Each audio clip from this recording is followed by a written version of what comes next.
तहे दिल से स्वागत करती हूँ। आज हम बात करेंगे सूरजकुंड मेले की। हरियाणा के फरीदाबाद में सूरजकुंड अंतर्राष्ट्रीय हस्तशिल्प मेला 2023 शुरू हो चुका है और उसको लेकर के जोर शोर से तैयारियां भी चली थी। अंतर्राष्ट्रीय स्तर पर इस सूरजकुंड हस्तशिल्प मेले का आयोजन का इतिहास रहा है और आगे भी 2023 में इसका आयोजन हो रहा है। लेकिन इस मेले का इतिहास क्या है और क्यों सूरजकुंड मेले का आयोजन किया जाता है, क्या इसकी खास बात है, हम इस इंडिया आज तक टीवी लाइव के एपिसोड में जानेंगे। भारत के सबसे प्रसिद्ध मेलों में से एक सूरजकुंड मेला शुरू हो चुका है। यह शिल्प मेला अपनी कला, साहित्य और प्रतिभा को दिखाने के लिए पूरे देश और विश्व में प्रसिद्ध है। इसका आयोजन हर साल फरीदाबाद जिले के सूरजकुंड गांव में होता है। इस मेले का इतिहास बहुत पुराना है। इसकी शुरुआत भारत सरकार ने 1987 में की। इस मेले में भारत के साथ साथ सार्क के सभी देश भी अपनी कला, शिल्प और व्यंजन का प्रदर्शन करते हैं। अगर आप इस मेले में आ रहे हैं तो इसका इतिहास जान ले तो बेहतर होगा। बता दें कि फरीदाबाद में हर साल इस मेले का भव्य आयोजन सूरजकुंड गांव में किया जाता है। इस मेले का इंतजार शिल्पकार से लेकर के कलाकार तक हर साल बहुत बेसब्री से करते हैं। इसका आयोजन हर साल जनवरी से फरवरी के बीच में होता है। इस बार सूरजकुंड मेले का आयोजन 3 फरवरी से 19 फरवरी तक किया जा रहा है। इस मेले को देखने के लिए पूरे भारत से लोग आते हैं। यहाँ हम आपको इस मेले की जानकारी और इतिहास के बारे में बता रहे हैं। सूरजकुंड मेले का प्रथम बार आयोजन सन 1987 में हुआ था और इसकी शुरुआत हरियाणा के मुख्यमंत्री रहे चौधरी बंसीलाल के समय हुई थी। तभी से प्रत्येक वर्ष सूरजकुंड मेले का आयोजन किया जाता रहा है।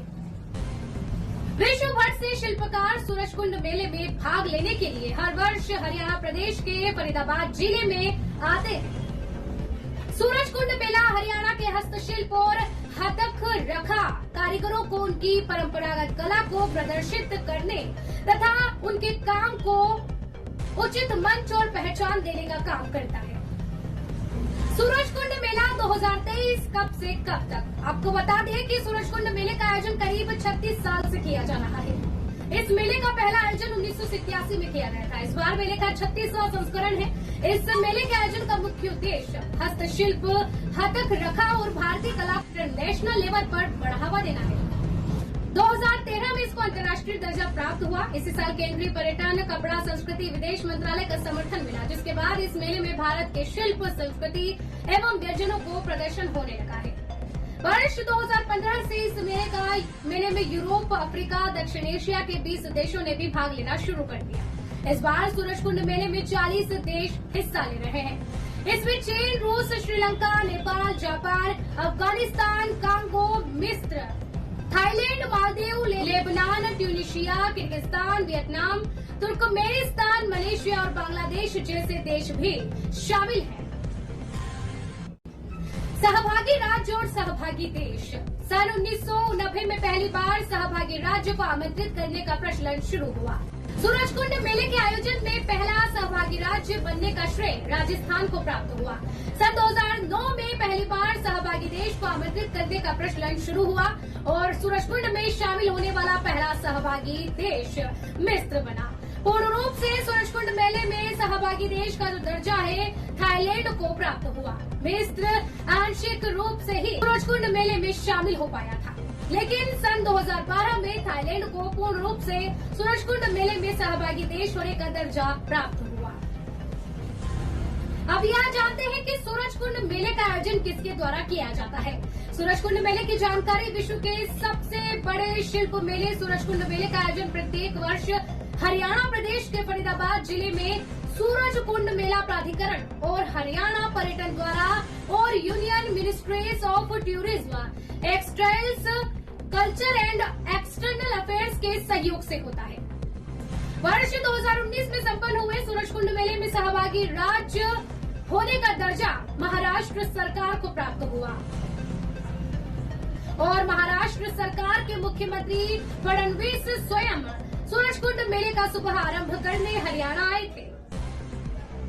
सूरजकुंड फेयर 2019 का समापन हरियाणा के शिक्षा मंत्री रामविलास शर्मा द्वारा किया गया था। अब जानते हैं सूरजकुंड के तालाब का इतिहास। सूरजकुंड लेक का निर्माण दिल्ली पर शासन करने वाले तोमर वंश के राजा अनंगपाल द्वितीय ने करवाया था। अनंगपाल राजा का दूसरा नाम सूरजमल भी था। सूर्य भगवान तोमर वंश के इष्ट देव थे और उन्हीं की स्मृति में राजा अनंगपाल ने सूरजकुंड लेक का निर्माण करवाया था। सूरजकुंड लेक को मयूर झील के नाम से भी जाना जाता था। सूरजकुंड तालाब का नाम इसकी आकृति के कारण ही पड़ा है। सूरजकुंड तालाब की बनावट सूर्य के समान है, इसीलिए इसका नाम सूरजकुंड पड़ गया। इस तालाब के चारों ओर बैठने के लिए मंच भी बना हुआ है। लगभग 10वीं सदी के दौरान सूरजकुंड तालाब का निर्माण करवाया गया था तथा फिरोज शाह तुगलक ने 14वीं सदी के दौरान इसके आसपास मरम्मत का काम करवाया था। यह तालाब वैसे तो सूखा रहता है, परंतु बारिश के मौसम में यह लबालब भरा रहता है। अब बात करते हैं सूरजकुंड मेले में पहुंचने की। दिल्ली एयरपोर्ट जो कि बाय एयर यह मार्ग है। दिल्ली एयरपोर्ट सूरजकुंड मेले के सबसे नजदीकी एयरपोर्ट है। इंदिरा गांधी अंतर्राष्ट्रीय हवाई अड्डे से मात्र 35 मिनट और पालम हवाई अड्डे से मात्र 25 मिनट में सूरजकुंड मेले तक पहुंचा जा सकता है। बाय ट्रेन बात करते हैं कि ट्रेन के द्वारा कैसे पहुंचे। दिल्ली जंक्शन सूरजकुंड मेले के सबसे नजदीकी रेलवे जंक्शन है और यहाँ से गुरुग्राम और फरीदाबाद से ट्रेन से सूरजकुंड मेले पहुंचा जा सकता है।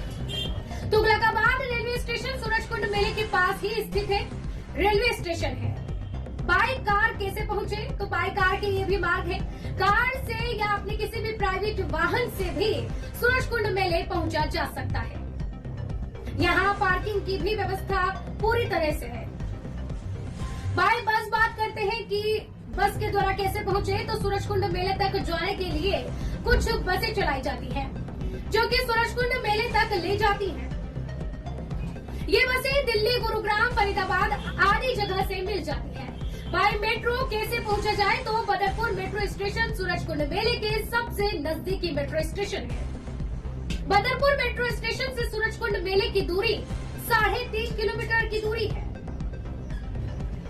हमारे आज के एपिसोड में फिलहाल के लिए इतना ही। मैं लेती हूँ आपसे इजाजत। अगले एपिसोड में कुछ ऐसे ही बेहतरीन तथ्य को लेकर आपके साथ मौजूद रहने के लिए। तब तक के लिए ताजा खबरों के लिए इंडिया आज तक टीवी लाइव पर हमेशा की तरह बने रहें।